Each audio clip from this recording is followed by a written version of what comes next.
Primeira carta de Paulo aos Coríntios, capítulo 5, vamos ler do versículo 1 até o versículo 13.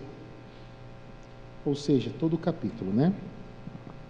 Diz assim o texto sagrado: Ouve-se por aí que entre vocês existe imoralidade, e imoralidade tal como não existe nem mesmo entre os gentios, isto é, que alguém se atreva a possuir a mulher de seu próprio pai.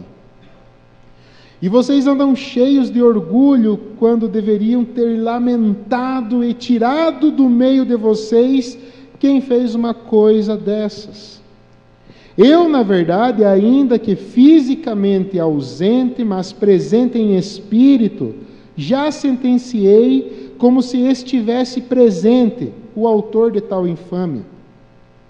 Em nome de nosso Senhor Jesus, reunidos vocês e o meu espírito, com o poder de Jesus, nosso Senhor, que esse tal seja entregue a Satanás para a destruição da carne, a fim de que o espírito seja salvo no dia do Senhor. Não é bom esse orgulho que vocês têm? Por acaso vocês não sabem que um pouco de fermento leveda a massa toda? Joguem fora o velho fermento para que vocês sejam nova massa, como de fato já são sem fermento. Pois também Cristo, nosso Cordeiro Pascal, foi sacrificado. Por isso celebremos a festa não com o velho fermento, nem com o fermento do mal e da maldade, mas com o pão sem fermento, o pão da sinceridade da vida. Na outra carta já escrevi a vocês que não se associassem com os impuros. Refiro-me com isto não propriamente aos impuros deste mundo, mas aos avarentos, ladrões, ou idólatras, ou melhor, deixa eu repetir o versículo, queridos, versículo 10. Refiro-me com isto não propriamente aos impuros deste mundo, aos avarentos, ladrões ou idólatras, pois neste caso vocês teriam de sair do mundo. Mas agora escrevo a vocês que não se associem com alguém que, dizendo-se irmão, for devasso, avarento, idólatra, maldizente, bêbado ou ladrão, nem mesmo comam com alguém assim, pois com que direito haveria eu de julgar os de fora? Mas será que vocês não devem julgar os de dentro? Os de fora, esses Deus julgará. Expulsem o malfeitor do meio de vocês. Meus amados irmãos, quando nós trabalhamos com séries de pregações, não tem como fugir do texto sagrado. Devo dizer para vocês que não vai ser, não é comum você ouvir um pregador pregar sobre esse texto, com algumas complexidades que esse texto carrega. Quando a gente lê esse texto, a um primeiro momento, parece que Paulo não está de acordo com o nosso Deus amoroso, que tanto se fala por aí. Isso porque é comum na nossa geração uma interpretação errônea de que Deus, ele é amor, mas ele tem justiça, ele tem ira, ele tem santidade. Na verdade, nosso Deus, ele é pleno em todos os seus atributos. Assim como esse Deus, ele é pleno em amor, da mesma forma ele é pleno em justiça. Ele é pleno em ira, ele é pleno em santidade. E é por isso que é difícil você ouvir pregações sobre textos como esse.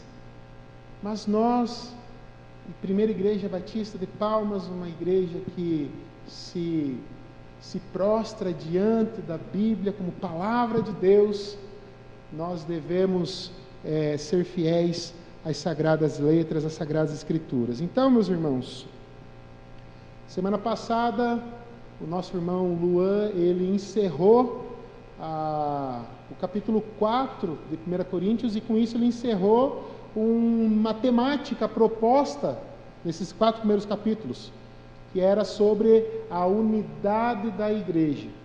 E agora nós entramos no capítulo 5 e no capítulo 6 em alguns assuntos práticos, ou seja, vocês acham que é só hoje que rola alguns escândalos na igreja? Olha só que situação, né? Desde aquela época já acontecia alguns escândalos, e nós vamos aprender o que a Bíblia fala sobre a disciplina na igreja. Como que a igreja deve se comportar diante de tais escândalos como esse. Nós vamos aprender também como que a igreja deve se relacionar com os de fora. Nós vamos aprender como é que a igreja deve se relacionar com os de dentro, e como é que a igreja deve se relacionar com aqueles que se dizem irmãos. Tudo isso será explorado tanto no capítulo 5, como também no capítulo 6. Meus queridos, nesse capítulo, Paulo ele trata de um problema que envolve incesto. Relação sexual continuada entre um homem e possivelmente sua madrasta. O que Levítico capítulo 18 deixa claro que é pecado, é algo abominável contra Deus. E o pior de tudo, isso se tornou uma baita fofoca na região de Corinto. O pessoal abriu o Instagram, já estava lá, gente, vocês viram o que aconteceu na primeira igreja batista de Corinto? Olha só que situação. E para agravar ainda mais, era um contexto onde as pessoas que não eram da igreja se escandalizavam com essa situação. Era algo tão sério que no mundo greco-romano, segundo diz Kenner, a pessoa que cometia esse crime, ela poderia ser condenada a um exílio em uma ilha. É algo muito sério que aconteceu ali na igreja de Corinto. Mas o que tirou o sono de Paulo, o que fez Paulo perder talvez alguns fios de cabelo, algumas noites de sono, não foi o pecado em si, do incestuoso. Mas o que incomodou o apóstolo Paulo foi a forma como a igreja lidou com a situação. Diante de um pecado como esse, a igreja permaneceu orgulhosa.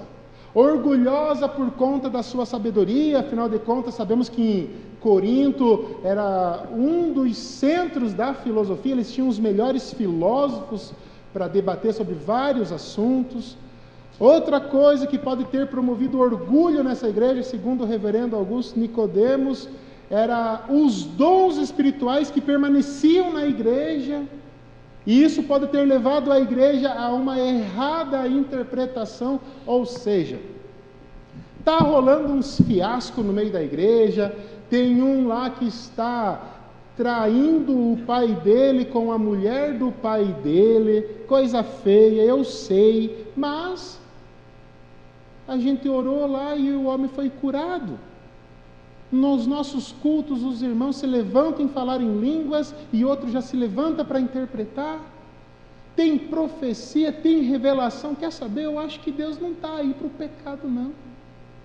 Olha só como Deus está agindo no nosso meio, né? Então eles permaneceram assim no orgulho, quando na verdade o apóstolo Paulo fala para eles: vocês deviam lamentar pelo ocorrido. E essa palavra lamentar, ela quer dizer prantear, se envolver num sentimento que está presente num ambiente de luto. Uma palavra também que você encontra quando a pessoa ela se arrepende dos seus pecados. Isso quer dizer, vocês deviam ter sido tomados por um sentimento de tristeza diante dessa situação, mas vocês preferem permanecer orgulhosos diante do pecado que está tomando tamanha proporção no meio de vocês. Amados, a igreja do Senhor Jesus Cristo, ela sempre foi alvo do mundo. Vocês percebem que os olhos do mundo estão voltados para a igreja? É claro que a maioria dos olhos estão voltados para a igreja, para procurar problema na igreja, para poder acusar a igreja. E é por isso que o nome do Senhor Jesus Cristo ou será exaltado por meio das nossas condutas, ou será blasfemado. Ou será blasfemado. Amados, naquela época, até os ímpios, eles se escandalizaram com o ocorrido na igreja. Talvez hoje, essa situação na igreja, ela seria vista por dois grupos que estão fora da igreja. Aquele grupo que ia pegar esse escândalo, jogar na internet e dizer assim, ó, tá vendo? Crente é tudo igual, olha só que situação, né? Mas também hoje temos aquele grupo que tem uma tendência a normalizar aquilo que a Bíblia trata como pecado, e talvez nos dias de hoje iriam dizer assim, mas o que tem? Vai que foi um acordo que o filho fez com o pai, de terem a mesma mulher? Mas e se for o amor sincero? Nós, enquanto igreja, nós devemos ter uma atitude diante do pecado, que é recusa, que é rejeitar. Nós, enquanto igreja, nós devemos tomar isso como responsabilidade e apontar o erro como erro, independente da cultura que nós vivemos. E não podemos tomar esse comportamento da igreja de Corinto como exemplo para nossas vidas. Deixa lá, o irmão é dizimista, né? Ele está aí na escola bíblica, ele está aí, no mutirão ele vem ajudar. O que tem? Não está fazendo mal a ninguém? Não, isso é algo que fere a santidade de Deus e deve ser acusado, né? Nós sabemos, queridos, que cada caso é um caso, mas nesse caso não tinha outra atitude a ser tomada, né? E é por isso que o apóstolo Paulo, ele não vai escrever para a igreja, tipo assim, perguntando, e aí galera, fiquei sabendo do pecado que está rolando no meio da igreja, do incesto, mas e aí, o que a gente faz? Paulo, ele não faz isso. Paulo, ele faz uso da sua autoridade apostólica e sentencia. Ou seja, ele determina o julgamento, a consequência desse pecado.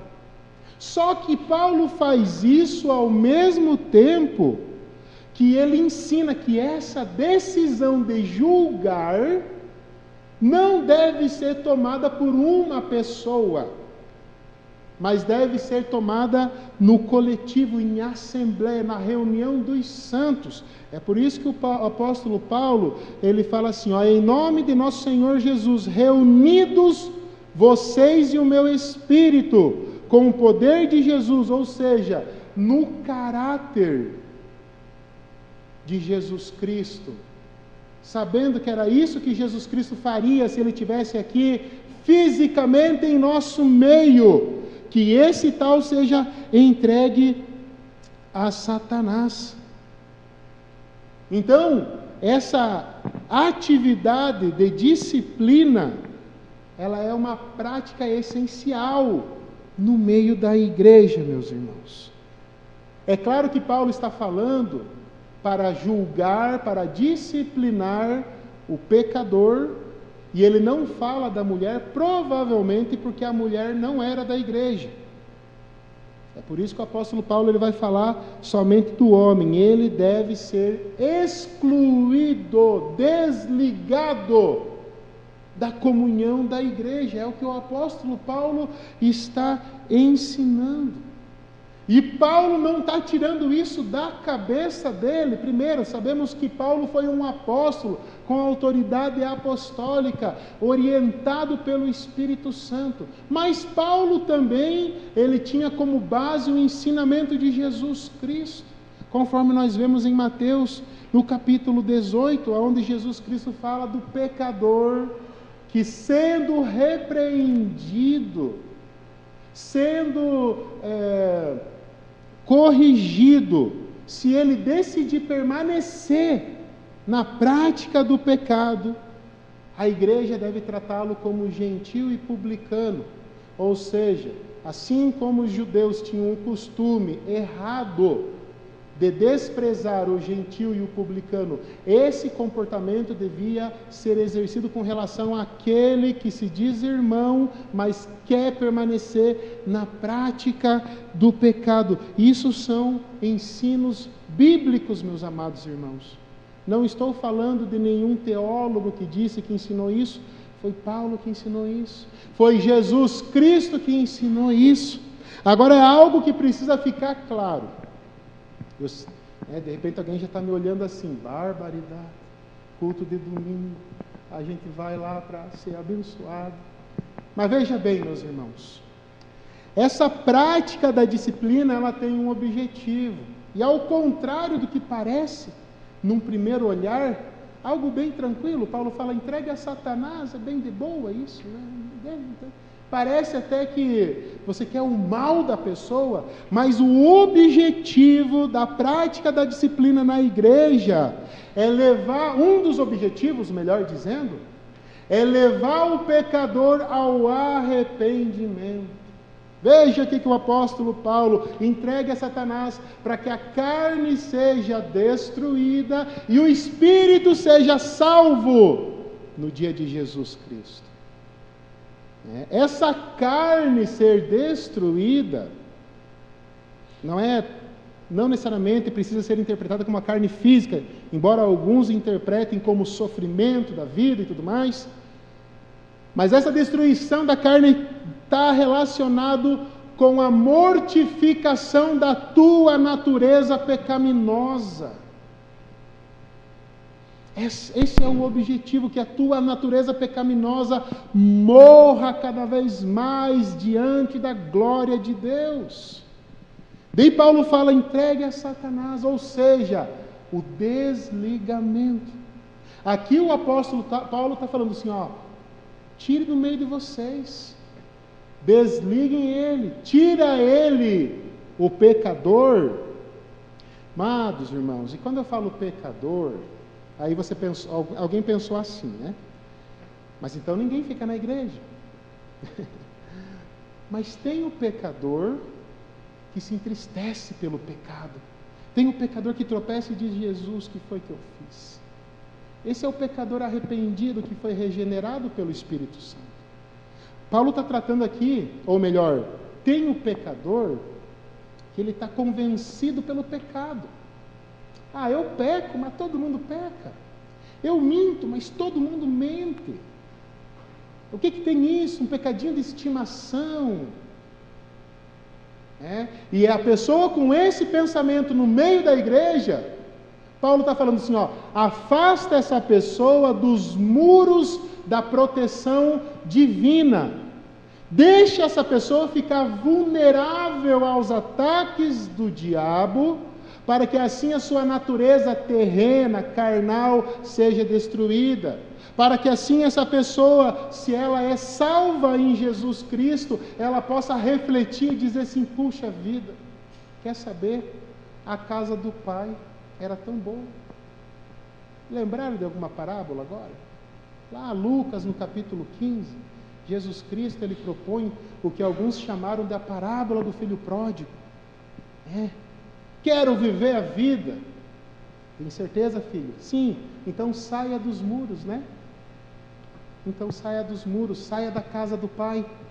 E o filho pródigo vai e curte a vida, só que essa felicidade que o mundo oferece é uma felicidade momentânea, passageira, temporal.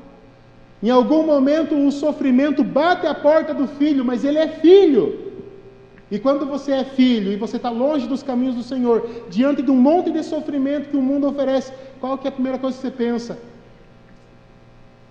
Em teus braços é o meu descanso. Nos braços do Pai. Eu tenho tudo na casa do Pai. Vou voltar para lá, nem que Ele me receba como trabalhador, como servo, como empregado. mas eu vou voltar para lá. Então esse é um dos objetivos da disciplina. O Paulo está interessado não no corpo físico dele, Paulo está interessado na salvação da alma do indivíduo. A igreja de Jesus tem que estar interessada na salvação do indivíduo. Não que a gente não se importe com a vida que a pessoa viva na terra, né? Que a pessoa prospere, que a pessoa viva bem, que ela tenha boa saúde, mas isso de nada adianta se eu não tiver salvação. A disciplina, ela serve para isso. Eu sei, meus queridos, que os dias que nós vivemos, está cada vez mais difícil exercer a disciplina na igreja, né? Num contexto onde as pessoas confundem as coisas e dizem assim: mas a igreja tem que amar, e acha que amar é fazer a vontade das pessoas, né? É aceitar de qualquer jeito. Nos dias em que se fala em disciplina, alguns falam: mas cuidado, dá processo, né, Marli?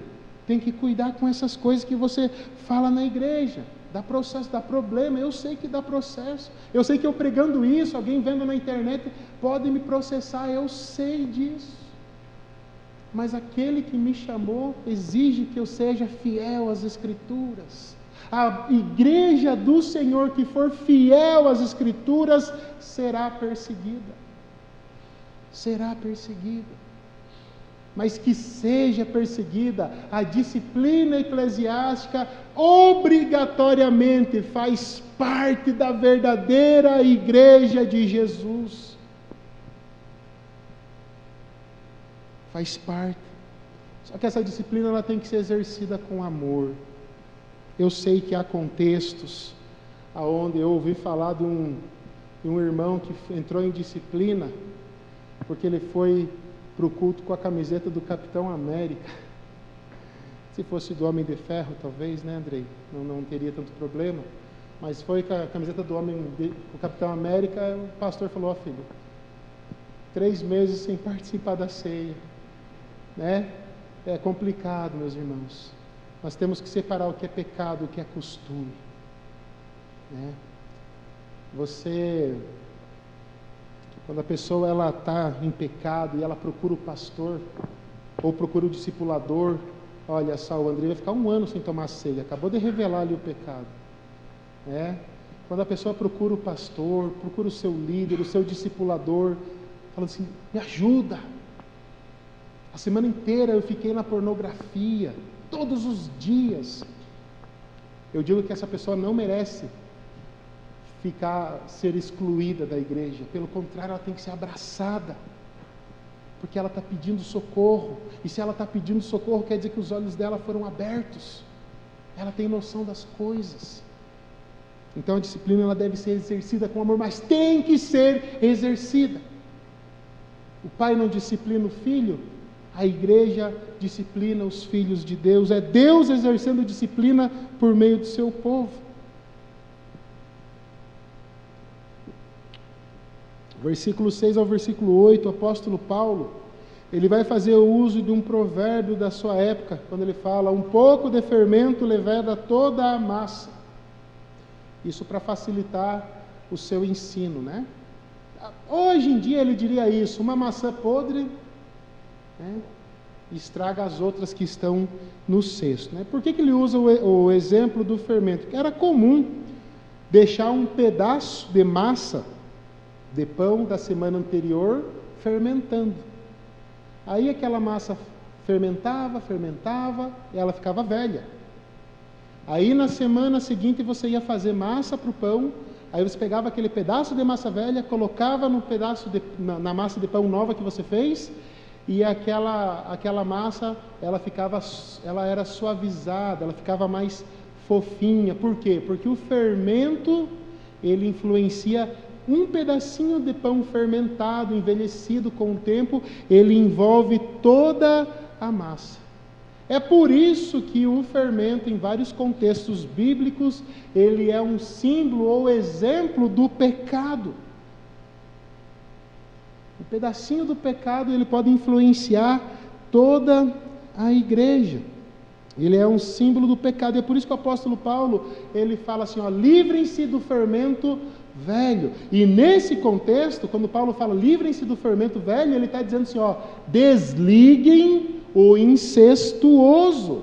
Ele precisava sair da comunhão da igreja, ele precisava ser disciplinado. Por quê? Porque ele insistiu no pecado, ele não foi uma vez, ele permaneceu no pecado. E a atitude daquele homem estava servindo como um exemplo, como um incentivo para toda a igreja. O que vocês acham que as pessoas estavam já pensando com o tempo? Olha só, o irmão faz o que quer da vida e está ali. E Deus continua agindo no meio da igreja, olha que legal. Quer saber? Eu acho que isso não é tão pecado assim. Não tem problema eu dar uma deslizada. É assim que o pecado vai encontrando caminho nos corações das pessoas. É por isso que o apóstolo Paulo ele vai fazer essa exortação e ele vai destacar nesse ensino um dos atributos da igreja. A igreja ela é universal, e vocês estão me entendendo, né? A igreja ela é universal, ela é uma, ela é local, ela é visível, ela é invisível e ela é santa. Então Paulo está falando da santidade, quando ele fala assim, ó, livrem-se do velho fermento e se tornem nova massa que vocês já são. Na verdade, Paulo está falando assim, ó, venham para o caminho da santidade. Venham para o caminho da santidade porque vocês já são santos. Então, Paulo ele não está dizendo assim, ó, busque a santificação para você se tornar santo. Paulo ele está ensinando, busquem a santificação porque vocês já foram santificados em Jesus Cristo, o nosso Cordeiro Pascal. Paulo está trabalhando na identidade da igreja, dizendo assim, vocês não podem tolerar esse tipo de coisa no meio da igreja, porque vocês têm uma identidade. Essa identidade aponta para vocês como povo de Deus, nação santa, sacerdócio real, povo escolhido de Deus, propriedade particular do Senhor. O Senhor não divide o seu povo com o pecado. Deus não divide o seu povo com o diabo. Esse é o chamado que o apóstolo Paulo faz para os irmãos. Então, queridos, um dos objetivos da disciplina na igreja é resgatar o Filho de Deus que se desviou, que caiu no pecado, levar ele ao arrependimento. Outro objetivo é manter a pureza da igreja, a santidade da igreja, é evitar que o pecado se espalhe no meio da igreja, assim como o fermento se espalha no pão. Assim como aquele pouquinho de fermento que vocês que fazem pão, inclusive essa semana comi um pão maravilhoso lá no Luan e na Aline, acho que ela usou fermento, né? Mas foi orado, está tudo bem. Queridos, assim como o fermento influencia todo o pão, assim o pecado ele tem essa capacidade de influenciar uma congregação, uma igreja. É por isso que a igreja deve se posicionar diante do pecado. Agora, queridos, do versículo 9 ao versículo 11, veja só, eu vou contar algo para vocês. A primeira carta de Paulo aos Coríntios, na verdade, não é a primeira carta de Paulo aos Coríntios. Paulo ele já havia escrito uma carta antes para os Coríntios, e nessa carta Paulo havia alertado a igreja para que a igreja ela não se associasse com os sexualmente imorais ou com os impuros. Só que os mal intencionados na igreja de Corinto, da PIB de Corinto, eles deturparam a mensagem de Paulo. Eles já estavam difamando o pastor Paulo, e agora eles pegam aquela primeira carta, que é antes da primeira carta, e falam assim, gente, Paulo ficou louco. Paulo ficou louco porque olha só o que ele está pedindo, ele está falando para nós não ter nenhum tipo de relação com os impuros. Quer dizer que eu não posso mais ir no mercado. Quer dizer que agora eu não posso mais ir ali no Fole comer um peixe frito, porque chega uma hora lá, né, que... Quer dizer que eu não posso pegar um Uber, porque difícil, não sei se todo Uber é cristão, né? Quer dizer que eu não posso trabalhar mais, porque trabalhar estou em contato. É essa a mensagem que os mal intencionados, aqueles que sempre tentam deturpar a mensagem de Jesus, eles estavam fazendo, e agora Paulo ele está esclarecendo, dizendo assim: amados, nada a ver. Não foi isso que eu quis dizer. Não tem como vocês não se relacionar com as pessoas do mundo. Se vocês não puderem se relacionar, primeira coisa, vocês vão ter que ir embora de Corinto, porque Corinto, né, nas igrejas, o tipo de adoração aos deuses lá era por meio de orgias. Imagina quantas pessoas, carne sacrificada a ídolos, era a cada açougue de esquina. Paulo ele está dizendo assim: não, eu não falei para vocês não se associarem com essas pessoas, eu falei para vocês tomarem cuidado com aqueles que se dizem irmãos e estão aqui no meio de vocês, mas permanecem na mesma vida pecaminosa que tinham antes de conhecer a Cristo, se é que conheceram a Cristo.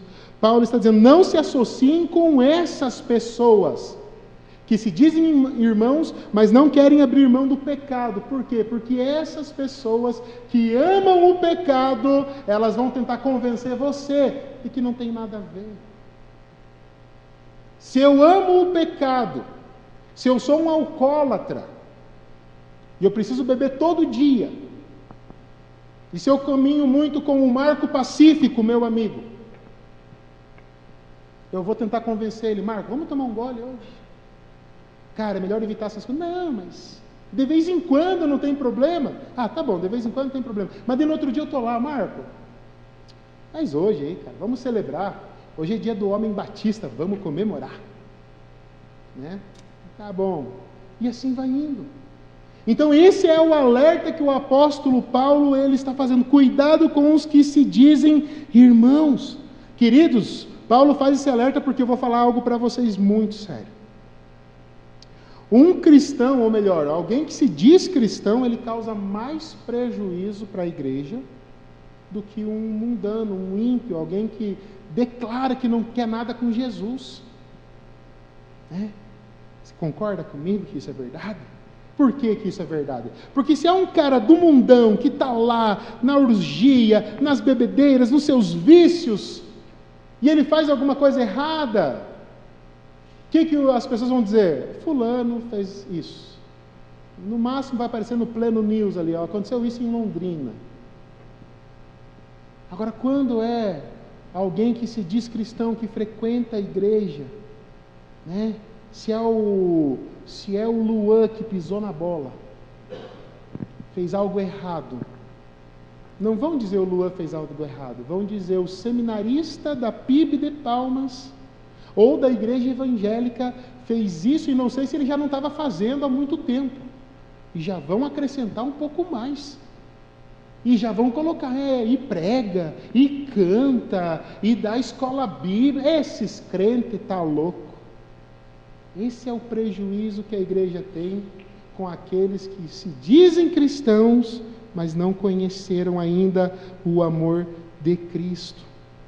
Amados, nos encaminhando para o final, queridos, Paulo esclarece que no que diz respeito ao julgamento, disciplina, não cabe à igreja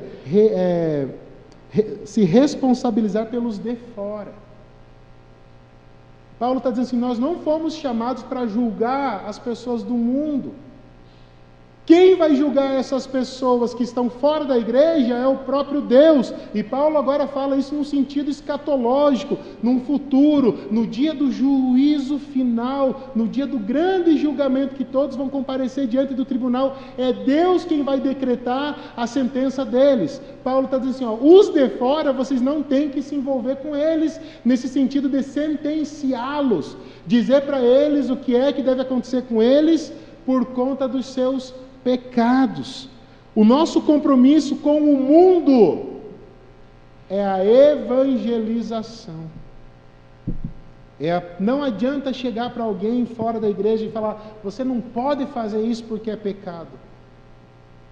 Um dia eu estava na loja da minha avó é evangélica, e chegou um moço e o moço começou a se queixar da vida para minha avó, e minha avó falou para ele assim: tá difícil para você? Ele: tá difícil, dona Marli, mas eu tenho a solução para a tua vida. Eu falei: meu Deus, minha avó é uma evangelista, olha só. E minha avó falou para ele assim: ó, dê o dízimo. Vó, não faz sentido. O dízimo é para os filhos. Não, apresenta Jesus para o camarada. Fala do amor de Cristo, fala do pecado. Que na igreja que ele for, que ensine sobre isso. Nossa responsabilidade é anunciar o amor de Cristo para os que estão fora. Mas para vocês que estão aqui dentro, vocês precisam ser julgados, sim. Esse papo de não me julgue, quem julga é Deus, papo furado. Eu sou responsável pela tua vida e você é responsável pela minha. Se eu fizer alguma coisa errada e você souber que eu estou fazendo algo errado, você precisa me repreender. Isso é corpo, isso é família de Deus. Eu sei que vocês ouvem na internet o povo falando: não julgue, quem julga é Deus, nós não podemos julgar. É mentira. O ensino bíblico deixa claro. Paulo está falando assim: vocês julgam os de dentro, porque esse julgamento tem o objetivo de zelar pelo nome de Cristo, da pureza da igreja, trazer o pecador para o arrependimento. Então vocês julgam. Nesta noite eu queria que você olhasse para o irmão que está do teu lado. Olha só, né? Já que é a última pregação, eu vou bagunçar. Olha para o irmão que está do teu lado e diga assim: ó, me julgue, por favor, eu preciso disso. Para eu ser edificado, para eu ser corrigido, para eu crescer no Senhor, para eu não cair no pecado, para eu viver em santidade, uma vida que agrade a Deus. Amados irmãos, de forma alguma a disciplina ela deve ser vista como uma tirania no meio da igreja, como às vezes muitos pintam, ou o abuso de autoridade, embora às vezes aconteça abuso de autoridade de algumas lideranças que acham que são donos da igreja, infelizmente. Muito pelo contrário, a disciplina se trata de o uso correto da autoridade que Jesus Cristo colocou sobre a igreja. E quando essa disciplina é exercida de forma correta, os resultados são os melhores. O pecador deixa o pecado, a igreja permanece santa, as pessoas que são evangelizadas, elas entram na igreja e dizem: gente, que ambiente diferente é esse? Lá fora as pessoas fazem o que quer, aqui vocês vivem numa organização tão bonita e vocês são felizes. Que presença maravilhosa é essa? Precisamos, a igreja do Senhor, a igreja bíblica, a igreja de Jesus, ela tem compromisso com a palavra de Deus. Para uma igreja ser igreja de verdade, tem que ter palavra, tem que ter ministração das ordenanças bíblicas, batismo e ceia, tem que ter oração, louvor e tem que ter disciplina. Tem que ter disciplina. Agora eu digo algo para você. Pode ser que a igreja local, visível, ela falhe. Pode ser que ela feche os olhos para o transgressor, para aquele que está envolvido com um pecado costumeiro. Pode ser que a igreja olhe e diga assim: ó, mas o dízimo dele é muito alto, se nós colocar em disciplina, ele sai da igreja e vai dar um prejuízo financeiro. Mas ele é brabo, se disciplinar ele vai processar. Pode ser que a igreja visível e local falhe nesse sentido. Mas o tribunal de Cristo não vai falhar. Naquele dia você pode colocar todas as tuas carteirinhas, todos os teus certificados, todos os teus diplomas, todos os teus boletos de dízimos e ofertas pagos. Se você não viver em santidade, você vai ouvir da voz do Senhor: nunca conheci você. Não se preocupe tanto com a disciplina da igreja local. Se preocupe com o tribunal. Se preocupe com o juízo final. Viva uma vida santa. E se responsabilize pelo teu irmão. Se você pertence a essa igreja, eu deixo essa mensagem para vocês. Tome o irmão do teu lado como responsabilidade tua. Se você souber que ele está no erro, chama ele para conversar com amor. Discipline ele. Se ele for irmão mesmo, ele vai te abraçar, vai chorar e vai agradecer. E assim o nome do Senhor, ele é glorificado. Amém, queridos? Queria que você fechasse